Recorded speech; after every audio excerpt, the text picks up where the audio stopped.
The Hugh Jackman Diaries.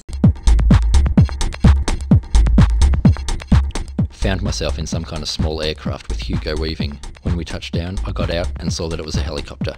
We were visiting some depressed country town and filming some TV thing as part of some charity thing. I don't know about charity. They say it begins at home. Maybe, but it always seems to end by begging for cash. It was night. Hugo and I were taken to some dive and given rooms to crash until morning. Like hell we were going to crash. I knocked on Hugo's door. There was no answer, so I went in. He was already in bed, softcock. I said, "Hey Matrix, time for some chartreuse. You and me, and it's your shout." He said something about there not being a pub for another 20 kilometres, and it'd probably be closed anyway, and we had a big day tomorrow, and to stop jumping on his bed. I laughed, reminded him who I was, and punched him in the nads. On my way out, I picked some rubbish off the floor and threw it in the toilet. 3 points. Well, maybe it was rubbish, maybe it was his iPod. Know what I'm saying? I went out to the street. The place was as empty as Kidman's Head. That was the saying the crew and I had when filming Australia. If something was full, we'd say it was as full as Kidman's Bowl. That saying came from something I saw in a portaloo one day after Nicole had used it.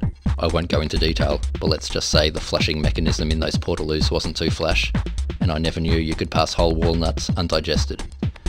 So here I was in the middle of nowhere.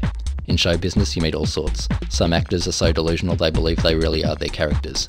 Not me. There's nothing delusional about it. I actually have Wolverine powers.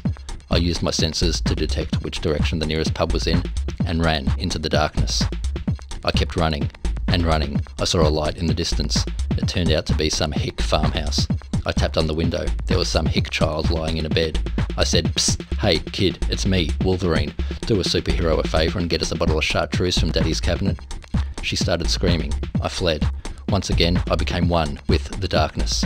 I also became one with a fucking tractor which I ran smack into. Didn't bother me though. It was actually something I'd been wanting to do for a while. Maybe I was knocked out, maybe I felt like having a sleep anyway. 6 of one, half a dozen of the other. I came to, and I was inside the Hicks farmhouse. I said, "Hello kind Hicks, it's me, all singing, all dancing, Hugh Jackman." They were speechless, starstruck. I get it all the time. I used my winning charm to tell them I was about to vomit and could I use their bathroom. In the bathroom, I filled my pockets with what I could find in the medicine cabinet, climbed out the window and kept running. You can't beat country hospitality. They were good Hicks. I'll never forget them. I swallowed a bunch of the stuff from the medicine cabinet, which made running through the bush a lot easier. Made it a lot funnier too. I couldn't stop laughing. The warm Jackman laugh. I came to a road and tried to wave down a passing car. He didn't stop. Obviously didn't recognise me. I needed to make myself more recognisable. I grabbed some handfuls of mud and smeared it on each cheek so it looked like Wolverine sideburns. Some long twigs in each hand like Wolverine claws, and took my top off to reveal that trademark Jackman physique, and then started up with a dance number from the boy from Oz. Another car approached. I was ready for them, mud on face, twigs in hand, topless and dancing up a storm, there on the side of a country road in the middle of the night. Unmistakably Hugh Jackman all the way. The car didn't stop. It actually accelerated. Starstruck. It's an ongoing problem for me. Don't let anyone tell you it's not lonely at the top. So I kept running. The sun was coming up.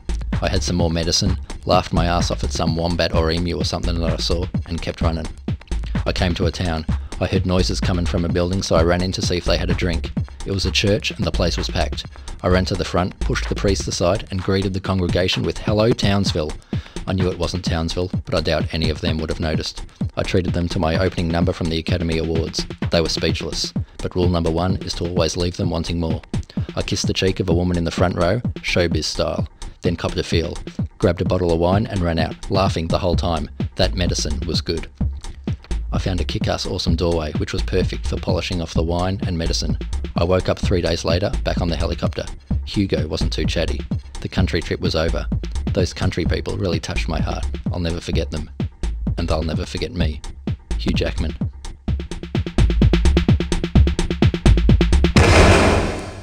The Hugh Jackman Diaries.